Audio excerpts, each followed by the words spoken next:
I'm Rogier. I've been a recording artist, performer, and songwriter in entertainment for over 25 years. Now I'm fortunate to create a space where I can shine a light on other great and up-and-coming artists. Except today's talk is a little different. Today we talk with a show business icon, a legend, Tony Award and Grammy Award-winning diva, the incomparable Miss Vivian Reed.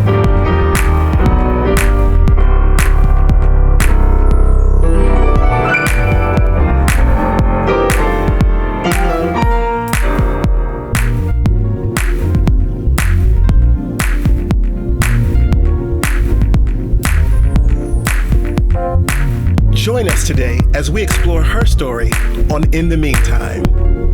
This is In the Meantime. Hello, everyone, and welcome to In the Meantime. This series is brought to you in part by the Washington, D.C. Commission of the Arts and Humanities, and I'm your host, Rogier. Today we have an absolute giant of show business here with us, and I'm super excited to introduce and present to some who she is. She's a Black woman, an artist, a fabulous award-winning singer, actor, and dancer, and she's also an educator who's traveled and worked all over the world in her career over many, many decades. And so, as she once told me, I'm a diva, and so that she is. She's very much a diva. She is the incomparable, inimitable Miss Vivian Reed. Welcome, Vivian Reed. Hi, how you doing? I'm so happy to be here with you. Thank you for being here. I really, really appreciate it. Let's take a look at some of your highlights. The third nominated musical is Bubbling Brown Sugar.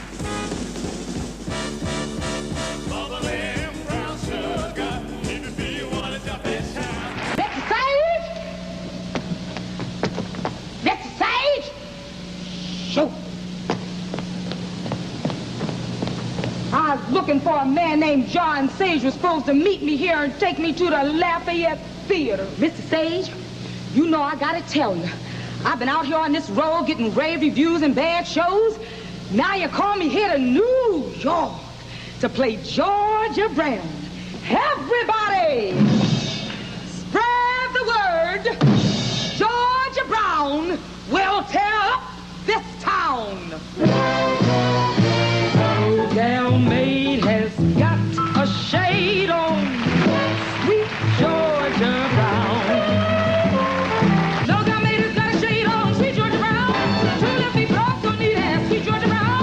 They all sign, wanna die for, sweet Georgia Brown. She's just fly, you know I don't like you that sweet Georgia Brown.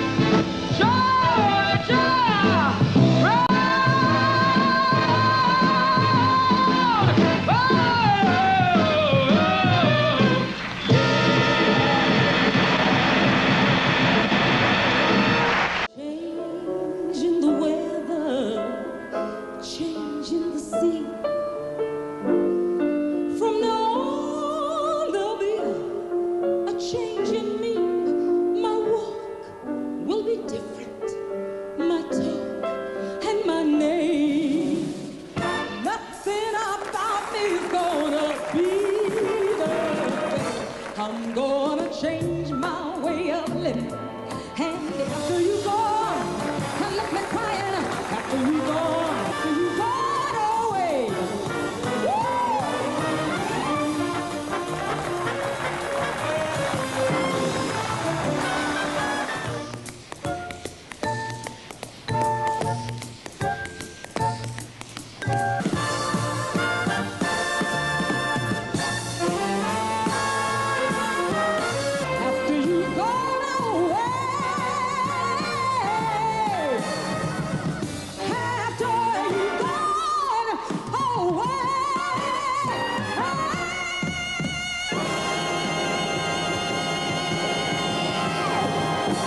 You are woman I like feeling very much. You are someone I've admired. Well, a bit of gin will never hurt, but guess who is gonna be dessert. What a feast to ruin such a pearl. I think a convent takes a colored girl. Oh, the thrills and chills going through me. If I stop him now, can he sue me? You are a woman. You are man.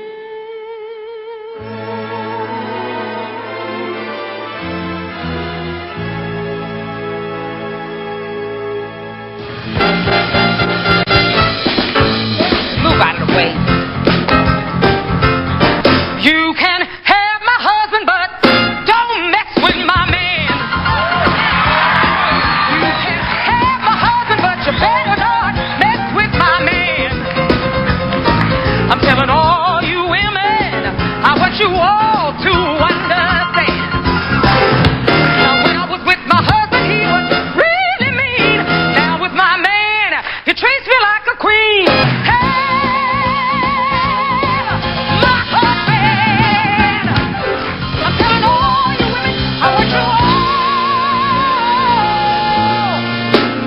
Honey, keep your eyes on this. I want you all to understand.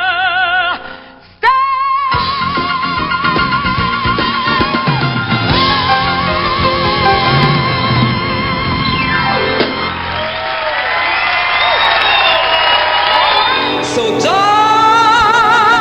up above,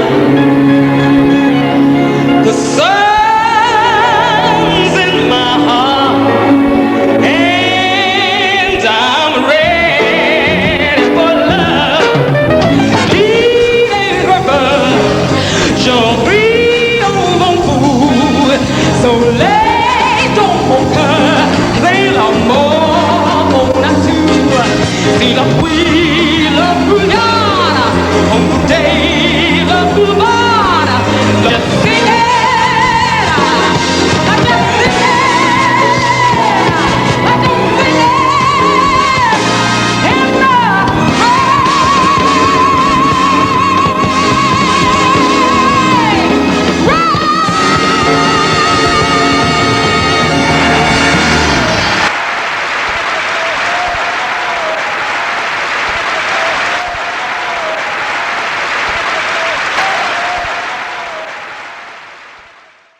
That was great. I love big band stuff, like big band arrangements.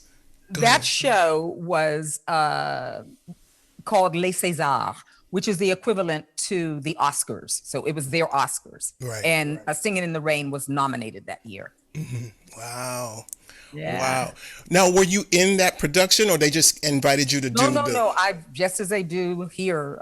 They you know, had- for yeah. Oscars, they asked me to sing one of the nominated songs, but I Wow. wasn't in any production. Wow. Yeah, it was great. That's amazing. I have so many things that I want to go down the road, but I'm going to try and stick a little bit to the script just in the beginning, and then we could meander a bit. Miss Vivian and I've known her. She's one of my teachers and mentors, and so we have a relationship that goes back, for those of you listening, that goes back a number of years, and especially with her being my teacher, she's always teaching. Once a teacher, always a teacher. And that's great. It's absolutely great. So it's going to be a little difficult for me to stay on the center line, but it's all right. I just wanted to introduce a little bit of Miss Reed's work for some of those who may not realize her legacy. She, as I mentioned, is a fabulous singer, actor, dancer, and just overall show business giant. She's a multi-award winner with 2 Tony Award nominations, Drama Desk Awards, Theater Award, Outer Critics Circle Award, Dance Education of America Award, NAACP Award, Mabel Mercer, A Grammy. And I forgot to keep putting that on there for Bubbling Brown Sugar. Yeah. And a Grammy. Why do you not have that on your resume? I said, okay. I just never put it on there. And then somebody said, Vivian, you better put that on your resume. So I finally did. Yeah. Please do. Yeah. I mean, the awards just go on and on and on. She became a polished performer under the guidance of the legendary Honey Coles and Bobby Schiffman of the Apollo Theater. She auditioned for the musical Bubbling Brown Sugar many years ago, the first of several popular reviews based on the musicals or music of the 20s and 30s. And she ended up creating a role that was called Young Irene. Is that correct? That's correct. Wow. Shelley hired me. I mean, I went up on the stage and audition. How I got the show is Danny Holgate, God rest his soul, but he was a musical director, and he called me up to invite me to a party at his house. And so he was telling me a bit about the party. So then I said to him, so what are you up to? And he says, well, I'm doing this little show, nothing that you would be interested in. And then he went back going, telling me about the party. So I said, well, what show? And he said, Vivian, this is not a show for you. I said, well, what's the name of it? He said, Bubbling Brown Sugar. I said, Bubbling Brown, what? What kind of dumb name is that? Anyway, so I made him tell me about the show, and I asked him, I said, look, give me an audition. And he said, Vivian, this is ridiculous. So anyway, make a long story short, he got me an audition, and they actually hired me after I finished singing. I think my big song of the day back then was You're Gonna Hear From Me from Daisy Clover. Okay. And so they hired me. So I said, so what am I gonna be doing? They said, we don't know. There's not a role. We just liked your singing. I said, okay. So then Fred Benjamin, who was the choreographer for the showcase, I went up to him, and I had been studying dance maybe a little under a year. So I said, so you got all your dancers? I said, how many dancers are you going to use? He said, 3. I said, that's a funny number. I said, don't you need 4? And so he said, why do you dance? I said, you know, he said, well, I'm going to have to give you something to see what you got. And so he gave me some choreography, and I actually, in the beginning of Bubbling Brown Sugar, ended up as a dancer, part of the dance ensemble, as well as playing a main role. But then it just, you know, I was doing so much publicity when we were out on the road, and I just couldn't do it anymore. And I said, look, you got to take me out of the number, out of the whole dance thing. And I just want to concentrate on my roles. So you ended up basically kind of migrating into just the lead, a lead role in the one of the leads. I was one of 4. Wow. Yeah, I was third billed. It was Avon Long, who a lot of people might recognize his name, Joe Addles, and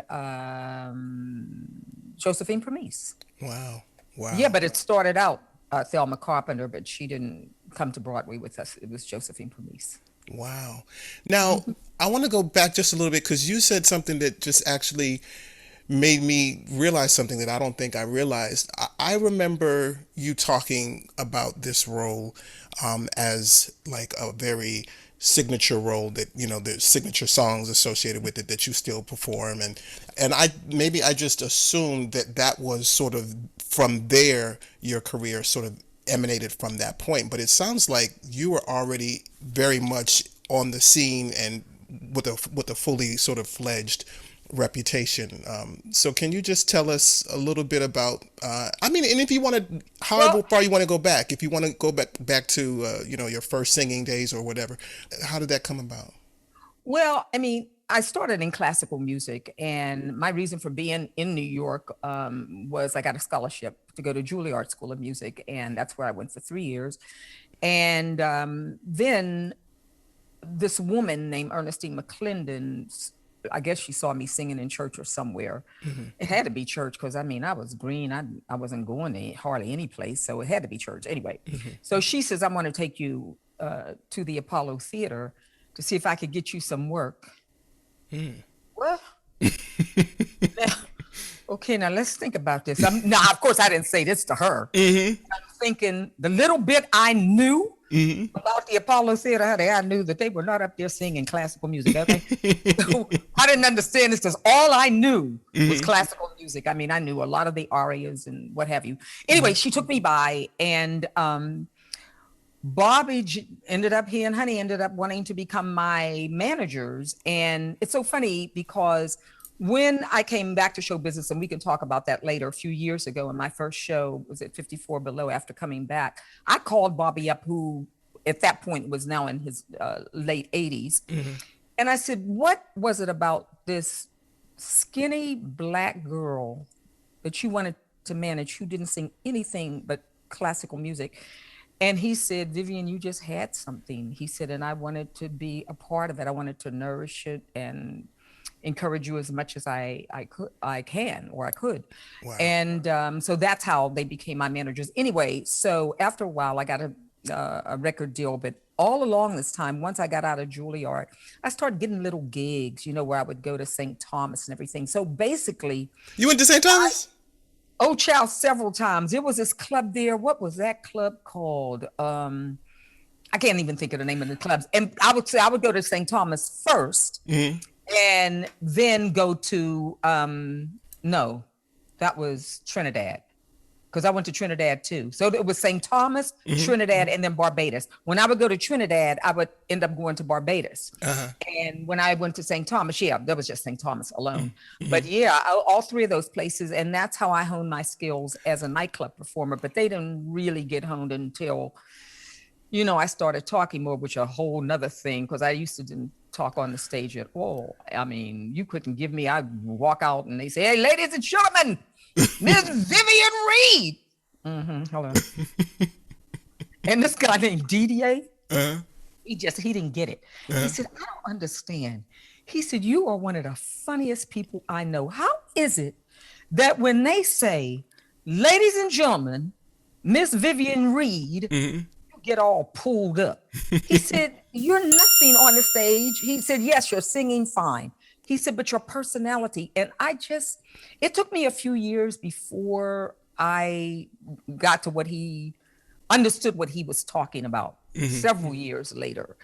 And now, of course, it's very important for one to be able to communicate with the audience more than hello. I mean, it's very important. It's setting up your narrative for what your show is all about and how you're going to set up your songs. And so at some point, I heard that there was going to be an audition for this show called That's Entertainment. And so I went and auditioned and I got it. And that's how I received my equity card. And for those who are watching equity, what is equity card? That's our union. For theater. And that's how I got my equity card. And Clyde Barnes put in the newspaper, That's Entertainment with a question mark.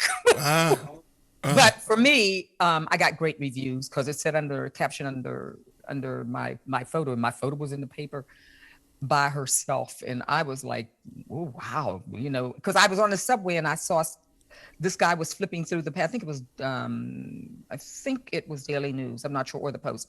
And he was going through the pages, and I said, "Oh my God, that looks like my picture." So there used to be, a newsstand on 50th and Broadway.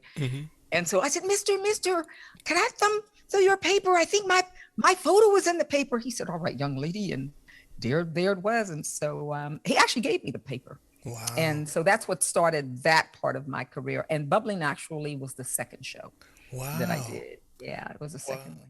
Well, you mentioned a name that you're dropping names, and some people may just hear names, but when you mentioned Honey Coles, I did a little bit of homework and realized that I didn't realize who Honey Coles was. And he was a part of a legendary dance duo. Was it him and Charlie Atkins, correct? Charlie Atkins, that's right. And so, also there was a group called the Copacetics that he was part of, and they were all tap dancers, incredible tap dancers. Yeah, just to hear you say, and these people are managing you. Yes. Wow. Honey taught me all about the stage when I wasn't in school, because I was, I think when they began managing me, I was probably in my second year at Juilliard. It was either the tail end of the first year or the beginning of the second year. And when I was not doing homework, they made me watch those shows. So I saw all of the greats that came in the Apollo Theater.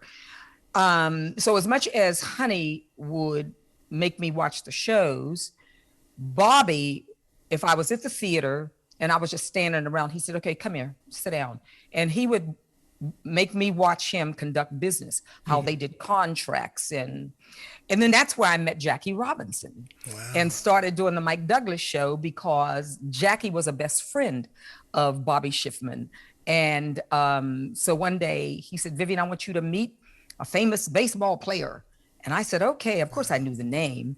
And he said, Jackie, this is Vivian Reed. And he said, now I want you to see if you can get her on Mike Douglas show. And he did. Wow. He got me on that show. Yeah. Wow. I was a regular, actually.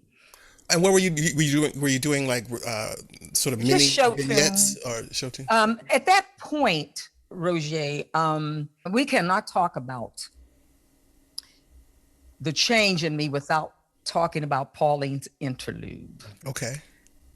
I was in my third year at Juilliard, and there were these two gay guys that worked in the mailroom, Moses and Bob.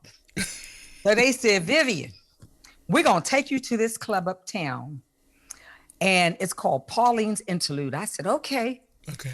So got up there, and every man in the place was gay. I didn't know too much about that, but that's what they were telling me. But they had some women in there. In fact, that's where I met Susan Taylor. And the unique thing about this place was that the bartender sang and the hostess sang. The hostess' name was Josephine Cooper. And the two bartenders, Phil and I think Fred, Philip and Fred. And they would break out in song, and everything was classical music. So I was in seventh heaven, honey.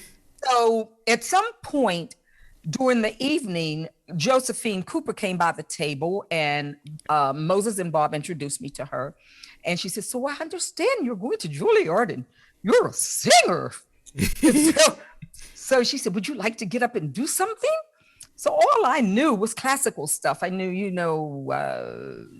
something that would be not totally classical, but it was still, when my voice classical sounding, was from Kismet, And This Is My Beloved, which is really still classical. So I said, well, I could sing And This Is My Beloved. And so she said, okay, well, you go on up there and talk to Arthur Bowie. So I go on up there, introduce myself, and he knew it.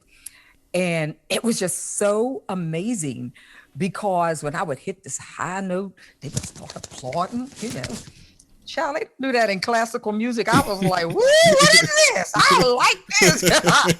And I think that was probably the pivotal point, the changing point in my life in terms of wanting to do something else. And she did ask me she was going on a voyage, as she put it, on a cruise. And she asked me would I fill in for her. Child, I was probably 18. I know that was against the law, because I think, don't you have to be 21 when you work in a club? I don't know what it is today. Back then, I think you had to be 21. I think you can be 18 to get in, but 21 to work. I think that's work. Yeah. Child, I was 18.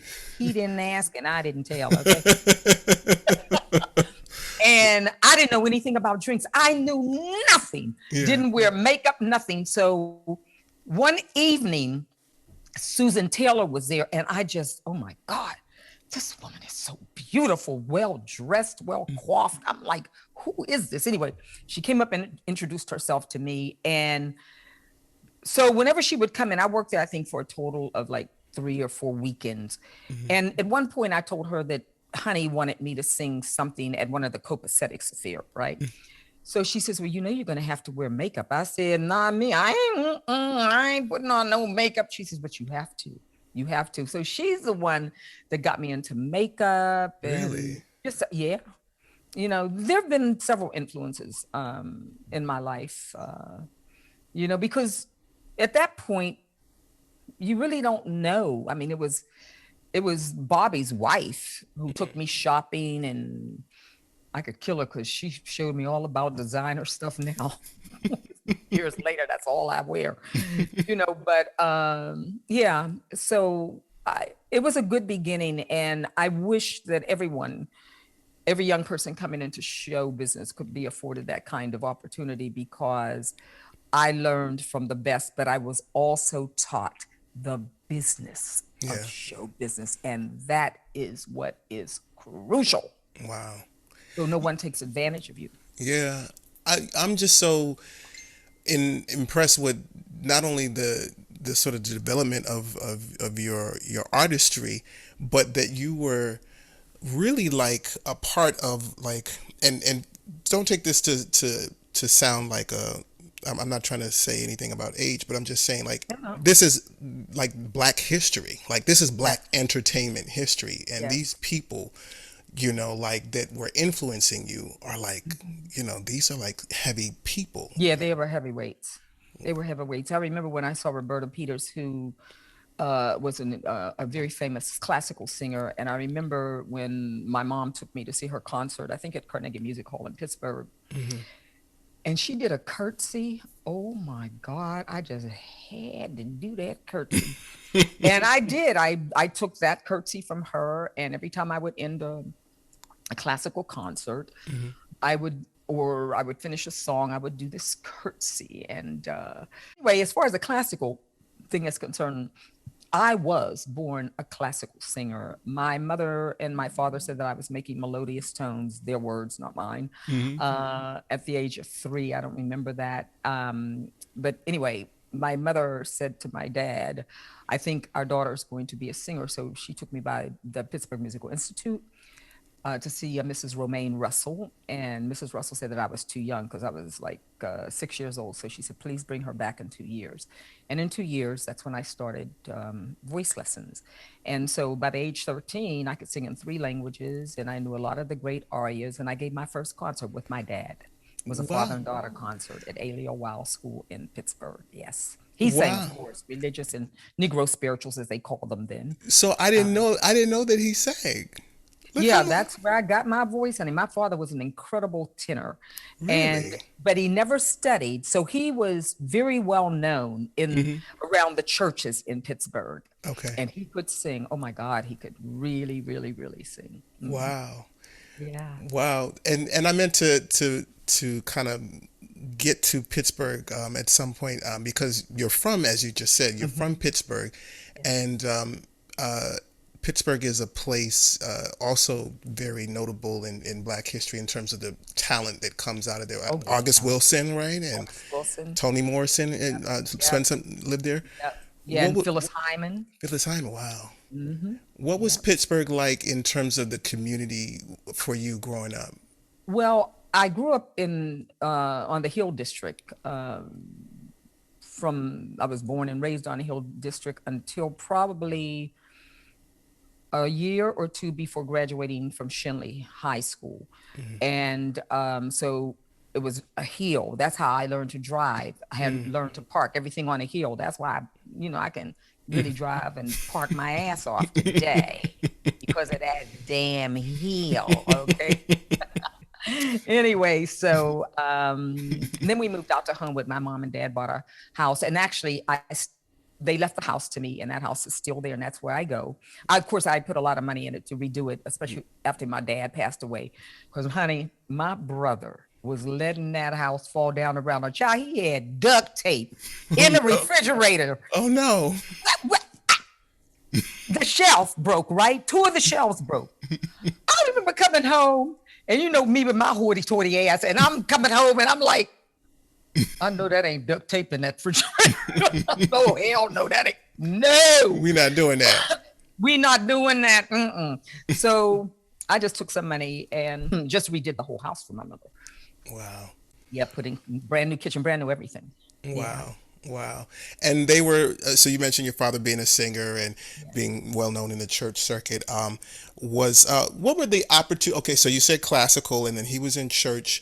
Did you feel like you had to get out of Pittsburgh, or how did you end Oh, up? no, anybody, listen, and this is nothing against cities that are smaller than Right, or right. whatever than Right. Los Angeles or New York. But if you are serious about being in show business, whether it's film, records, theater, musicals, what have you, you must come to New York or go to LA. Right. You have to. You have to. I mean, there was no doubt about it.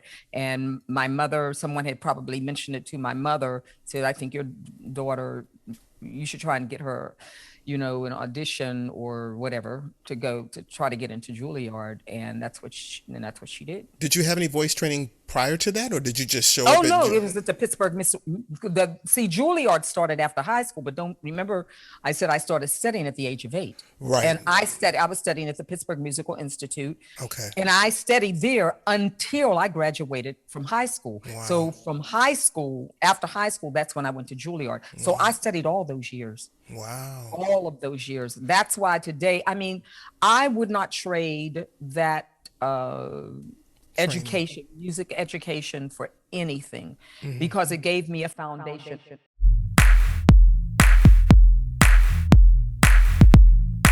I think for me, I don't know if you know who, you would know him if, honey, his real name is Harold Williams, okay? Okay. But he changed it to Harold Pirano. Okay. Pirano. But if you saw him, you would know him because he's made a lot of movies and everything. But he said to me one day, because he was a major dancer. See, the industry doesn't know about his dancing, but he was an incredible dancer. And I met him doing a TV special in Italy for the Rai in Rome in particular. And so when we got back, I just kept him on as my dancer whenever I do a show. And so he said to me one day, we were sitting around, and he said, Vivian, you so intense. It's like everything has to be like this. And that came from classical music. Yeah. I think I'm a little looser now, and but I'm still.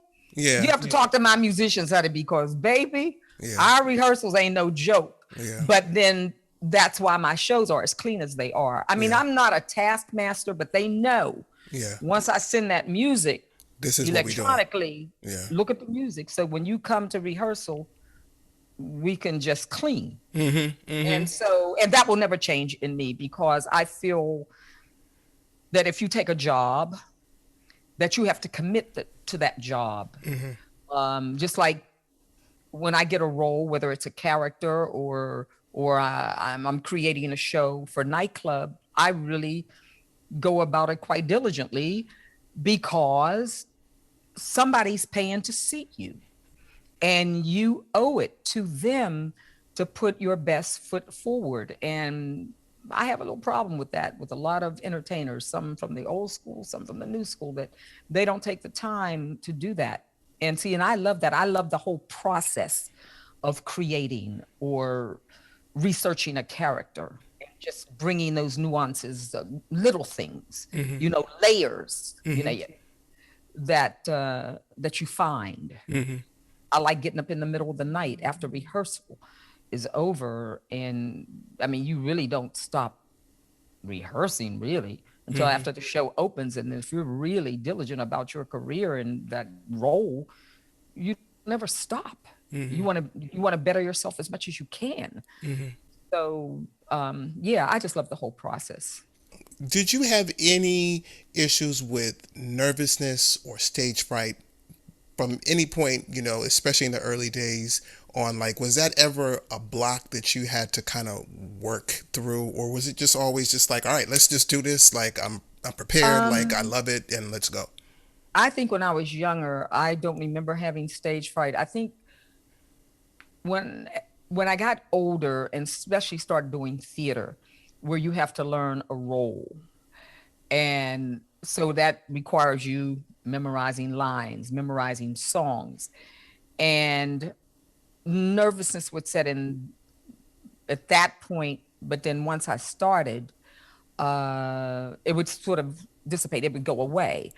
And a thing that I got into, I would say the last 10 years, and I had to stop myself. You know what I would do? Just before going on, I'm standing right there, waiting for them to call my name. Then I would start going over the lyrics of a song. Don't do that. Yeah. You know the song. What you doing that for? Yeah. Because what happens is, if you doubt. draw a blank, Yeah. Yeah. then 9 times out of 10, it's going to happen when you get on stage in that song at that very point. Yeah. And so now what I do is, when it's time for me, when they're about to announce my name, I prefer people talking to me about anything. They can talk to me about anything, the weather, whatever. How was your day today? but I don't do that anymore because it doesn't work. It's not a good thing. I mean, God Bless a Child. It happened to me in God Bless a Child. What? Child, I know that song like the back of my hand. I could Yeah. sing it. Yeah. I was going, then let's scotch. And all of a sudden, I couldn't remember the beginning of the second verse. Mm-hmm. Oh God. What I do as well, all of my shows are scripted. Do I memorize the narrative? Absolutely not. Because I think when it comes to nightclub, your audience, they want to feel that they are in your living room. If you approach a nightclub act or a concert as you would approach musical theater, and in musical theater, especially book musicals, you have to memorize the dialogue. That's what that is. Only two different entities. So I have a gist of what I'm going to say. Everything is written down, but I know I have a gist of what it's going to be, or the essence of what it will be before I sing that song. It may be said differently, but the same meaning to get into that song. Baby, I went to this one woman, this nightclub act, Lord have mercy. And she had about 4 pregnant pauses. She would be talking and then she would be like this. Do you think she was trying to remember it? Yeah, because she had memorized it. So the guy who had invited me, who actually wrote the show for her, he was sitting next to me in the booth. And afterwards over, he said, I don't think that she worked on memorizing it enough. I don't think I said, no. I said, the point is she did too much work on that. I said, because what she had was, and I couldn't tell whether he was agreeing with me or not, but nor did I care. He probably insisted that she memorize how he wrote every little word because it was his writing. Wrong. Wrong. Not for nightclubs. You should not do that. You should have an idea of what it is. Right. So that you're not fumbling. And listen, when somebody calls your ass on the phone and you say, hello, and say, hi, how you doing, Vivian? This is up. You start talking like this. Yeah. Extemporaneously, right off the cuff. Yeah. You're not thinking about, okay, what do I, unless it's somebody you don't want to talk to and then you're trying to get their ass off the phone, then I mean, that could possibly be. But Bob Cuccioli, and this is a famous person. I don't know if you would know that name, but he's done a lot of Broadway, a lot of film. Anyway, he came to see the opening show. I think it was the Lena Horne show. And he said, how do you do that? I said, do what? He said, you make us feel like we're in your living room, like you're just talking to us. I said, because I don't memorize anything. And he said, really? I said, I said, most people would be able to do it. And he disagreed with me on that. He says, no, I think that's a gift on your part. He may be right only to a point. I believe that most entertainers who embark on a nightclub career, if they write their stuff down, what they want to say, how they want to set their song up, and you know what it is, if you just don't memorize it and just start talking off the cuff. Yeah. I do it to my students. Yeah. If I say, what's your song about? Give me the essence of what your song is about. I said, so let me get this straight. I ain't gonna curse, but yeah, like, I ain't gonna tell you what I say, but so, let me get this shit straight. I'll say that. You're standing up here singing something and you don't know what you singing about. And so I said, give me your music. I said, and hopefully give me something that I don't know. So I'll look at the music. Because I say, I'm not looking for the lyrics. I could take the sheet and look at the lyrics. Yeah. I'm asking you, Yeah. what does the song mean to you? You could give God Bless the Child or any song to 10 singers. Yeah. And each one of them might come out of it with a meaning that's different from yours, but it's still a valid meaning of that song or the interpretation of that song and what it means to you. Yeah. Any singer that gets up on the stage and sings and cannot tell you in a sentence or two the general thing, what that song is saying to them, then they don't know what the song is about. And then what happens? If you don't know what you're singing about, then how can you connect with that audience?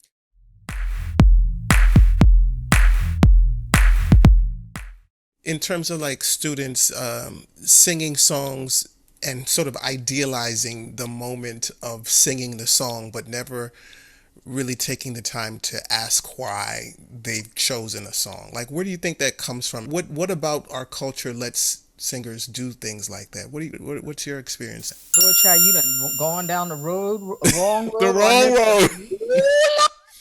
Anyway. First of all, go ahead. this whole steering thing, and it's not the students' fault, it's the teachers. It's the high school teachers that tell them to do this. Okay, I'm gonna give you an example. There's a place for us, somewhere a place for us. Peace and quiet. I ain't moved here. I ain't moved here. I'm just in one spot. Yeah. And they're doing this all over the world. Yeah. My students can't do that. Yeah. They got 3 or 4 weeks to get over it, and I help them to get over it. I think when a teacher tells a student to do that in theater, they're probably an awful performer. They probably never made it. And for any of you teachers watching this, shame on your ass, because you should not be telling your students that, because you can't sell a song like that. Yeah. Yeah. You cannot sell a song like that. You should dig deep into those lyrics. Yeah. And as the lyrics, first of all, you got to love your voice. I love my voices. I'm sure you love yours. Yeah. I love my voice when it's coming out of my mouth, when I hear it.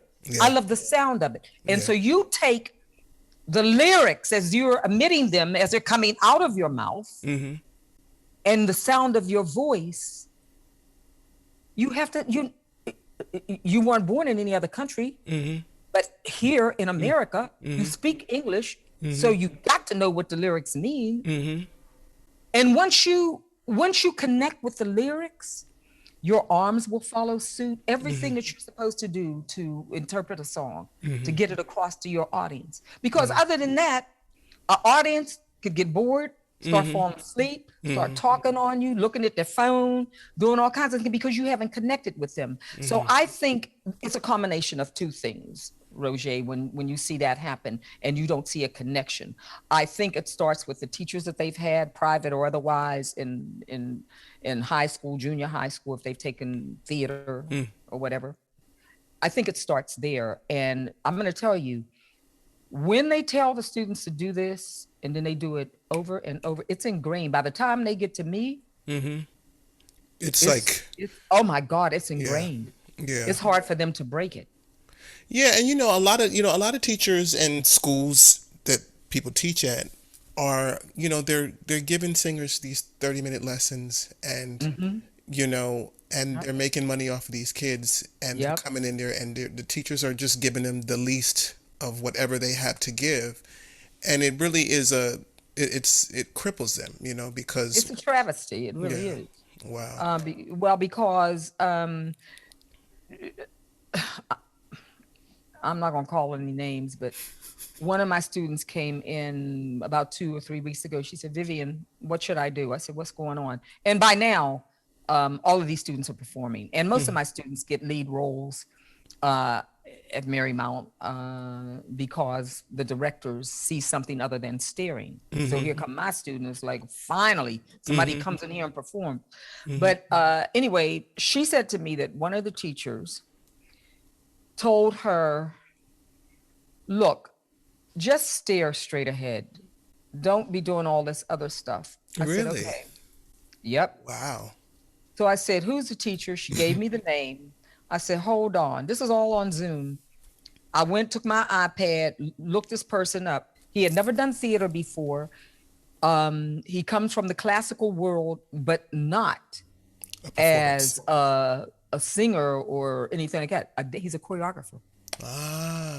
Never done theater before, ever. So I called somebody else up at the school and I said, look. So what I told my student is, I said, here's what you all do. listen to what he says because you don't want a bad grade.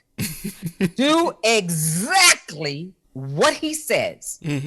When you walk out that door, tomorrow morning, as soon as you walk out the door, you're going to flush it.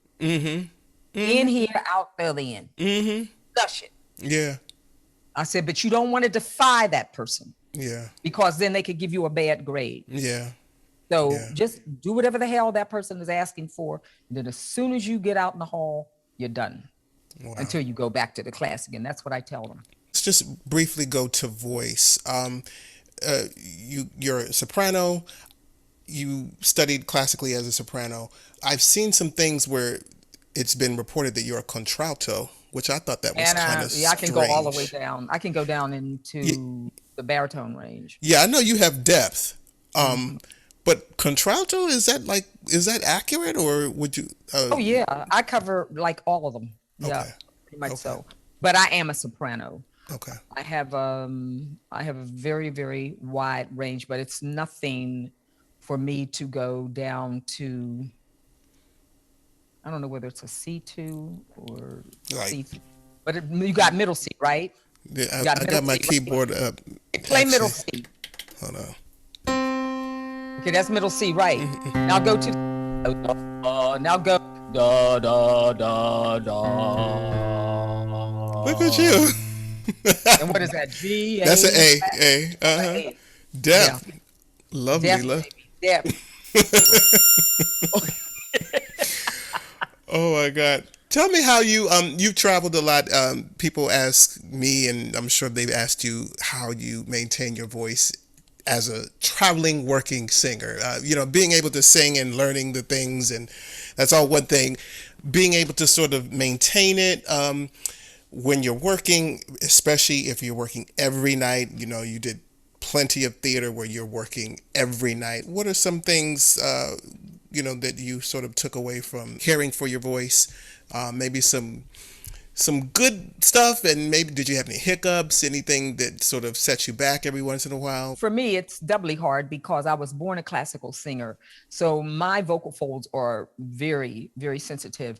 When I switched over from classical music, because I did not want to be a classical singer trying to sing pop. That is just the worst. And I had the feeling for it because I was brought up in the Baptist church, for the secular music and I shouldn't say secular music, but more R&B type music and jazz and what have you. I really went through hell for about, I would say 5 to 10 years because my vocal folds were rebelling. No, we don't want to do this. What do you mean? We want this. We don't want this. And so I got nodes on my vocal folds. It was terrible. I had nodes several times.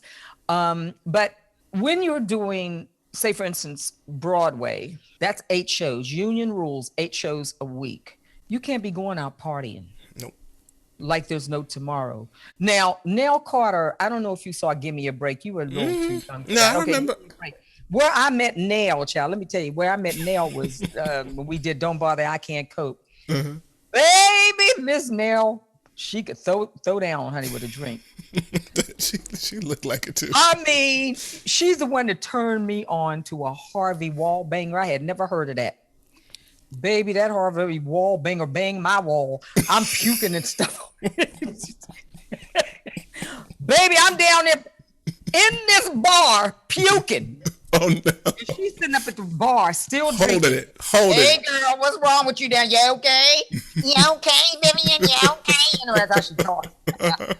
Anyway, but I mean, you have exceptions to the rule where there are entertainers that could go and party all night and then get up and just sing gloriously. I am not one of them. Yeah. I am not one of them. So I think you have to, for longevity, for your gift and your voice, you cannot do drugs, whether it be cocaine that's going to go down here, because eventually if it's going in here, it's coming down. It's going to go on your vocal fold, honey. It's, and I hate to bring up Whitney, but that's what happened to her gift, and smoking. I used to smoke, and thank God I stopped. I stopped because bubbling brown sugar got picked up, and I knew that I would not make it through 8 shows a week.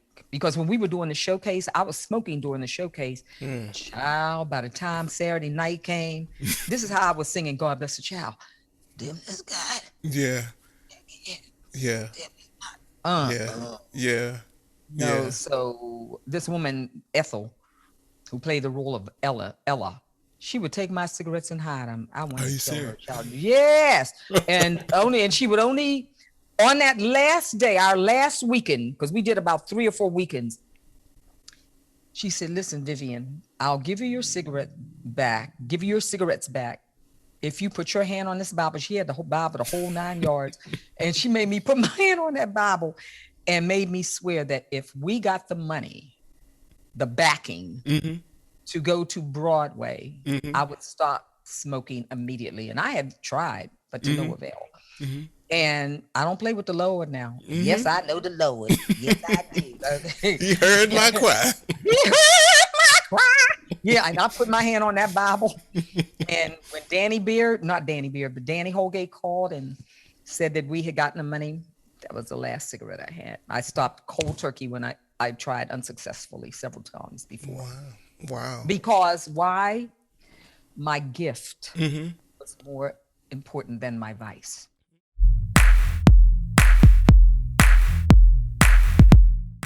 What is it about being a Black American artist, particularly in France or Western Europe, but particularly in France? There was a critic that called you the new Josephine Baker. And, you think about so many artists, performers, and writers who at some point go over there, myself included. Al Jarreau, they loved him over there. But understand, I had the same kind of opening over there that I had in the United States. There was no difference because, the opening in the United States was humongous. The publicity that I did for 1 year, I think I still had that calendar because I never wanted to forget how much publicity I was doing and to be grateful. Right. And it was the same thing over there. But I think there are performers who maybe are not as successful here in the United States and go over there and people embrace them. So I don't know what that is. Although I've come to realize that there is a healthy respect for Black artists in those countries that you may not totally see. I was very fortunate in this country, but you may not totally see it in its totality. Whereas everything that you have to offer will be embraced. Now, having said that, there are racial prejudices over there. Make no mistake about it, because when I was in Germany, Charles Aznavour, do you know that name? Charles Aznavour, the writer. He's a very famous, he died a few years ago, but he was a very famous French composer. Okay. And so it was myself, it was New Year's Eve, myself, their biggest opera singer, and Charles Aznavour. And we provided the entertainment for New Year's Eve. And this particular evening, or say at the rehearsal that led to the concert that night, the conductor was named Horst from Germany, because this took place in Frankfurt, Germany. And when I was introduced to him, his handshake was very limp, very nothing. It's like you shake somebody's hand, it's not a good grab, it's just limp. And he barely looked at me. He didn't really want to know from me. I was like, oh, wow. So what he did is he tried to embarrass me. My opening song was I'm So Excited by the Pointer Sisters. Of course, with my arrangement. Yes, of course, yes. So the beginning was in 2/4. The song was in 2/4, the way we did it. And he would count the song off, and by the time I was at letter A, they were still in the intro. And this happened about 4 or 5 times, and then he turned around and he said, "What's the matter? You don't know your music?" Just like that. And I said, "I know the music very well because is my arrangement. Yeah. I said, why do you keep counting it off in 4/4 when you see in the time signature it's 2/4? He stormed off the stage. He said, well, you can just conduct this. You can conduct this show by yourself. I said, okay. So I said, okay, orchestra. Got to the orchestra. I said, let's start 2/4, 1, 2, 2, 2, and then we. So then the guy who ran the Alter Oper, which was their big opera house in Frankfurt, he said, Vivian, you can't conduct for yourself. And of course, by that point in my life, I had the luxury of paying for somebody to conduct for me. He just wasn't in Germany at that particular time. Yeah. So he said, let me talk to Horst. Baby, this is what happened. The show went off, and he obviously was playing everything fine because he did come back on stage. We finished the rehearsal. The newspaper, one of the German in the office said, wow, Vivian, did anybody translate this review for you? And I said, no, what's up? And they were saying in the review how they thought my show was spectacular, but how Horst seemed to be having a problem with Miss Reed. And I'm looking as he's translating this. And according to this interview, Horst is walking back and forth while Miss Reed is singing as if he's upset with her about something. So there were some American people who had introduced themselves, and they came to see the show. Yeah. I could not wait to ask them. I said, at that show, did you notice if what the conductor was doing, was he actually walking back and forth? They said, oh yeah. They said he was standing like this, looking in the wings, like he didn't want to be bothered. See, I didn't see any of this because why? You were focused on, I'm focused on my show. So yeah. So I've run into a couple things. That, and not only does that sound like, you said something about racial prejudice, but that sounds like, there's a combination of, misogyny in there as well, Yes. Well, yeah, because listen, I'm Black and I'm a woman. So it's like, are you kidding me? So he wasn't having any of that. Let's talk about moving over. You moved overseas, so Bubbling Brown Sugar took off. I think they went to Europe, and then after a certain amount of time, you kind of broke left, and you just kind of stayed over there. Tell us about the next phase of your career. I never gave up New York apartment. I ain't giving this up. What?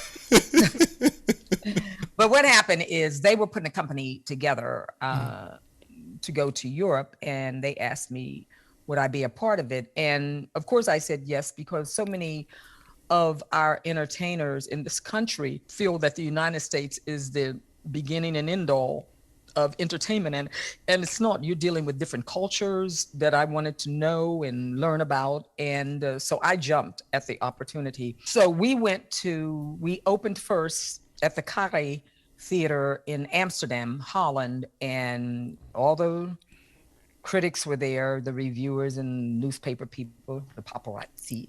And then from there, we opened up in Paris at the Théâtre de Paris. And in that audience I don't think they're doing it anymore, but back then, baby, you talking about an opening was an event. Yes. Gowns, yes. Jewelry. I mean, it was just an event. Yes. And in that audience was Pierre Cardin. For some of the young people might not know that name, but some older people, he was a very, very famous designer. And so they came backstage and through his interpreter asked me would I consider performing at his theater called L'Espace Cardin. And so a year later, I went over back to Europe with my dancers and my band, and then returned after 3 weeks at his theater back to the United States. And then I decided, you know what? I'm going to live in Europe for a while. So I just packed up my 5 or 6 suitcases and went over there, and I stayed for about 7 years. Wow. And Pierre Cardin, my one and only time to Japan, he took me there because he had a new line coming out. And so he flew my band in, and so we did something for the audience, and then he would introduce his new line with the whole runway thing and everything. And I loved it. I had TV specials I had my own show, TV show, and so it was wonderful. What I wanted to say is that in this business, you have to understand that there are going to be times where you're going to get depressed. It comes with the nature of this business. When you're in the beginning, you get depressed because you're trying to get to the first rung of the ladder. Then if you get to where I am, then you're trying to figure out, how do I go all the way up to the top? And then you get to be then you get depressed at that level. And then when you become a superstar, you get depressed because you're trying to figure out how your ass can stay there. So there's not really a time where we don't get depressed. The problem is if you live in depression the whole time, then show business is not for you. It's not for you. But it comes with the territory. One of the reasons why I wanted to have these conversations with artists are to expose and to explore that in the meantime kind of due diligence that we all have to have in order to keep ourselves up and engaged and in good mental and personal shape to be able to get back on stage. And sometimes, we have to take care of ourselves in the meantime. And then we also, to your point, in terms of where you are in stages and rungs on the ladder, you may also have times where you need to put show business aside for a second and just, if you need to make some money in a traditional way, you may need to do that. If the gigs aren't coming, if the shows and the promoters aren't calling, whatever the thing is, there's an in the meantime that sometimes has to be activated. And so what you're saying really speaks to that. It speaks to how to care for yourself emotionally and how to recognize that, everybody is dealing with something, no matter how glamorous their career is. And you kind of answered that. Well, also too, success is relative. It's what you set for yourself, the goals you set for yourself. Yeah. You may not be interested. You may not care if you become a household name, but you will have been able to work in show business without getting a regular job. That is successful because show business is very, very, very difficult. But I think if you can derive pleasure from doing what you want to do and you take good care of yourself and you're happy doing it, that's success. Yeah. That is success. Yeah. So well said. So well said. I could swear I was falling. Yes, I know I was falling. Why it's almost like being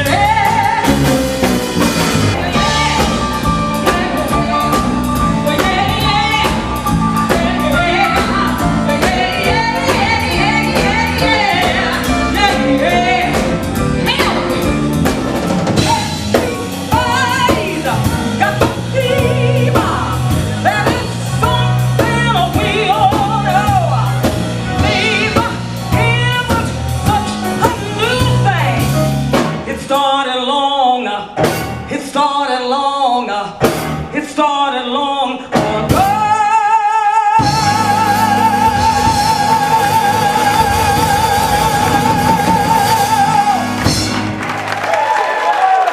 Never go back to that circle of one. I'm not gonna go back. I'm not gonna go back.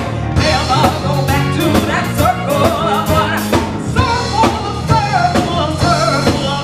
one.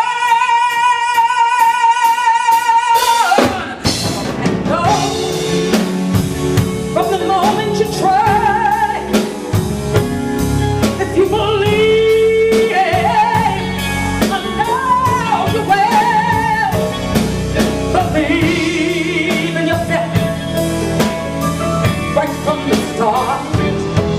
Believe in yourself. Believe in yourself. Believe in yourself.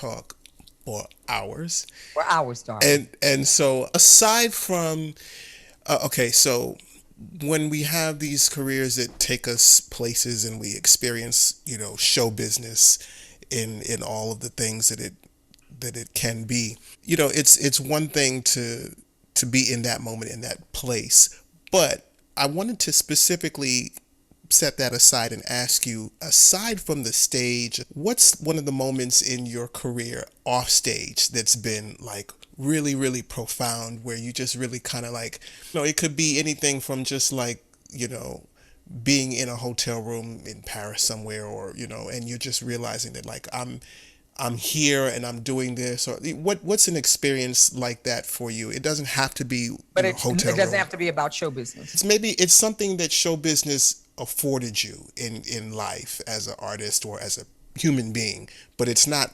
about the actual stage or the actual, Well, I think for me, I mean, obviously, I took time off when my mom got sick. I took time out from show business. And I remember when she and my dad would say, well, when we pass on, we want you to sing at the funeral. And when I would say, no, I could never, the things that because when you're young, you just think your parents are always going to be there, and you don't think like that. And so when I took the time out, when she fell in the house and she was up in age and she went into rehab, and somehow I just knew that her days were numbered.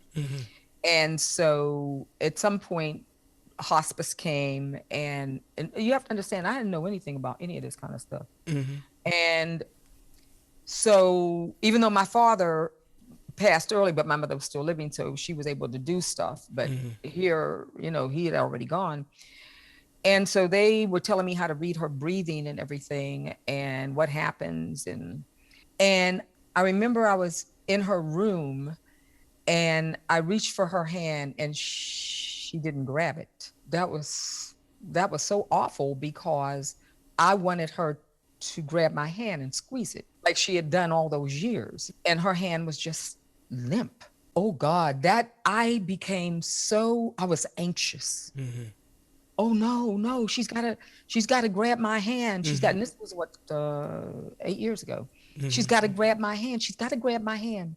So I would always tell my mother, especially in the latter years, I would tell her, Mom, don't you go anywhere without me. Meaning, don't pass on without me. I have to be there. Every time hospice would come, they were like flabbergasted to find that she was still living. They were flabbergasted because she would actually be in bed. It's sort of like a comatose state.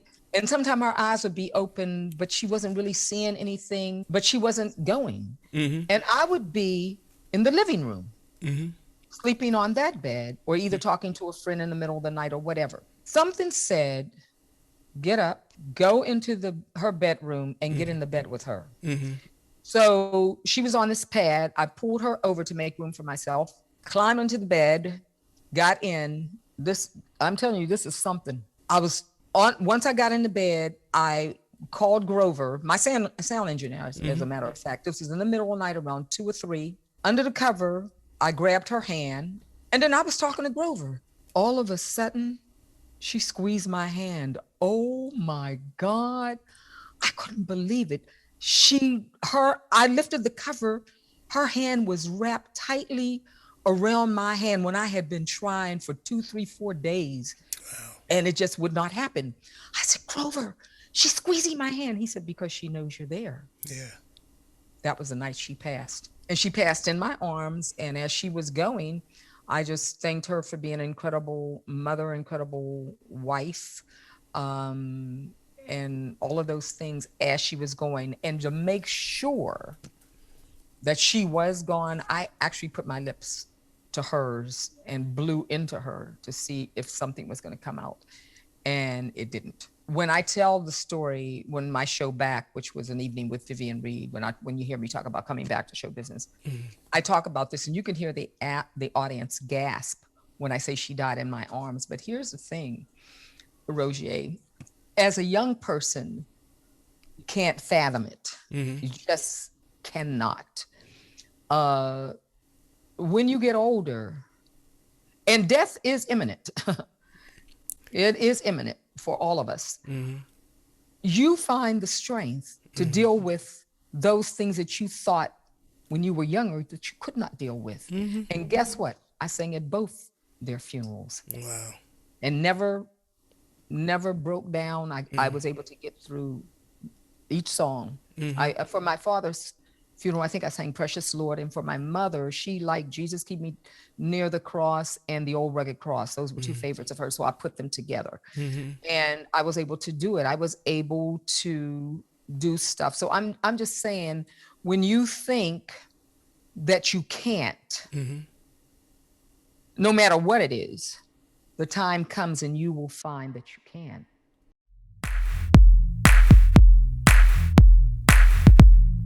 All right, let's get to the fun part. This is. It's not going to be risque or too risque unless I won't be scarred. you ain't got no reason to be scarred. No, we went right there, didn't we? Yeah, I can go there now. That's not. Well, I can too. We got that white line in the middle of Detroit. Okay, come on. These are conundrums that I like to think about. Little questions like, if you had a superpower, what superpower would you like to have?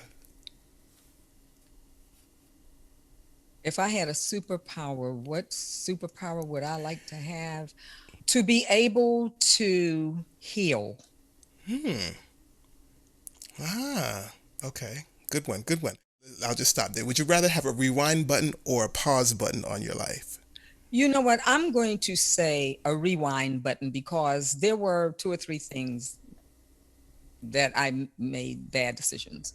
And if I had them to do over, I would do them differently. Okay.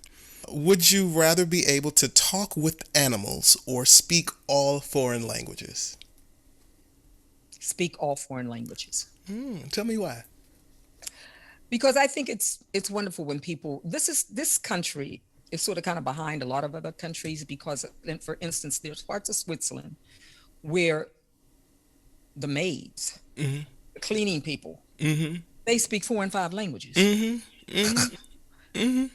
And in this country, they don't push that too much here. And you will find that in other countries, just not only in Switzerland, but Germany, parts of even France, they speak 2 languages, minimum 2 languages. And so I think, that would be great. I love it when I hear people just go off. I have a friend whose daughter can speak, I think she speaks 4 languages. Yeah. All of my European friends and African friends are at least bilingual, at the very least. But I think also that the education Yeah. is just different. Yeah. Let's see. Would you rather lose the ability to read or lose the ability to speak? Oh, Lord, that's a good one. I'd rather lose the ability to read. Really? Okay. I can't imagine myself not being able to talk. That's true. Because if that be the case, then I wouldn't be able to sing. Yeah. I can see both ways. Like, I thought you were going to say I couldn't Read? tell, actually. One part of me wanted to say you were going to say lose the ability to read so that you could speak. And then I was like, well, we're singers, so she's going to want to be able to speak to be able to sing. But I'll also say, just on my own, a few years ago, I had laryngitis really, really bad. I had like this cold, and it just, the next day was laryngitis. And so I went on like vocal rest for like 2 weeks or whatever, very strict. And at first it seemed like, oh my God, I'm going to be on vocal rest. How can I communicate? And then after like a day and a half, I was like, I kind of like this. I just kind of felt like, oh, this is cool. I don't have to talk to people. Yeah, but you know what? That would have been okay for you for maybe a few weeks, but after a while, yeah. You would have said, screw this reading. Yeah. I want my voice back. You're right. Would you rather never be able to eat meat or never be able to eat vegetables? I think I'd be okay with not eating meat, because I think the body needs vegetables. Yeah. And are you including chicken and fish or just meat, red meat? So Let's break this shit up now. We gotta break it up. You trying to slide on by with the No, because I could be a vegetarian and I could give up red meat, and I guess I could give up chicken if I had to. Yeah. But when you say meat, right away, Yeah. I'm thinking you're talking about pork and red meat. But you were including all of that. hypothetically I'm this gonna could get deep be. with you. You got to be very specific with me. No, I'm cool with you. Like if it were me, I would probably make that same distinction because I don't eat red meat. I only started back on pork just in the since I've been living in Spain. What happened? You had a good spare rib or something? What happened? No, not the ribs. I just do pork because I was in Spain and like the Like, jamon explain and pork. Was it bacon? Or no. It It was jamon ibérico. It was the key, the very choice cuts jamon.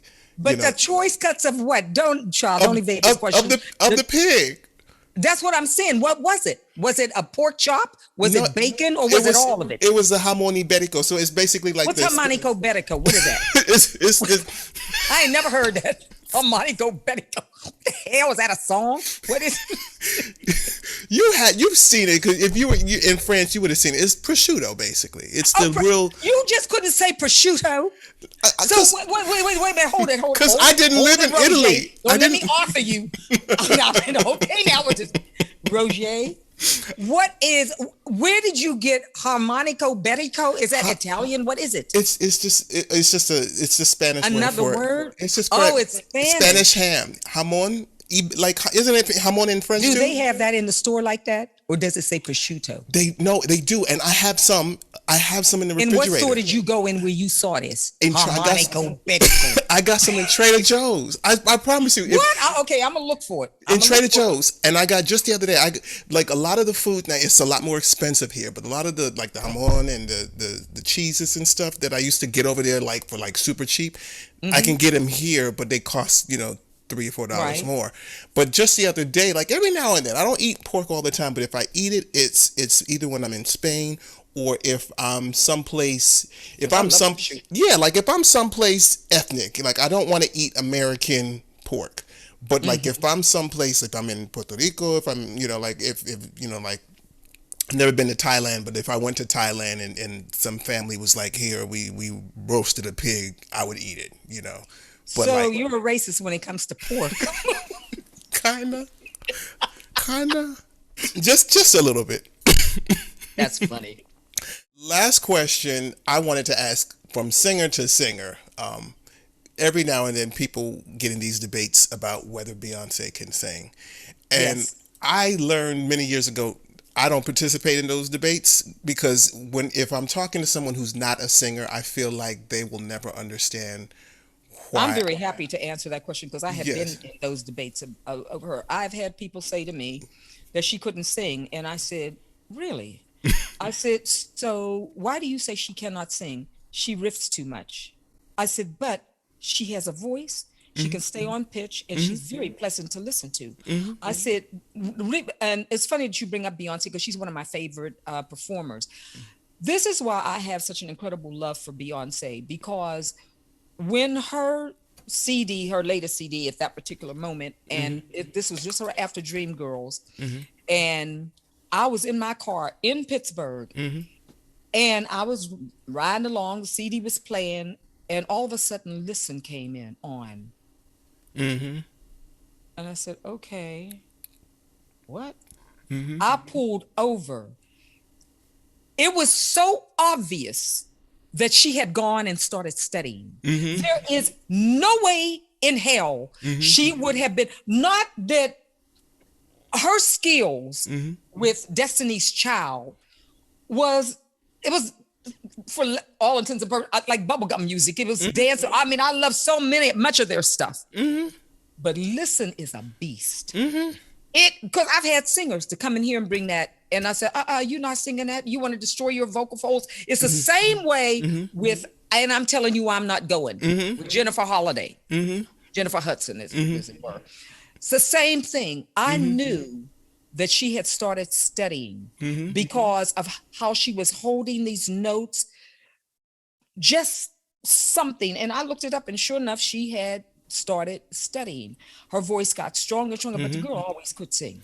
Right. That's just, to me, that's just a dumb, that is such a stupid conversation to have. Right. Now we can talk about, I ain't gonna bring up other people that we know they can't sing. Yeah.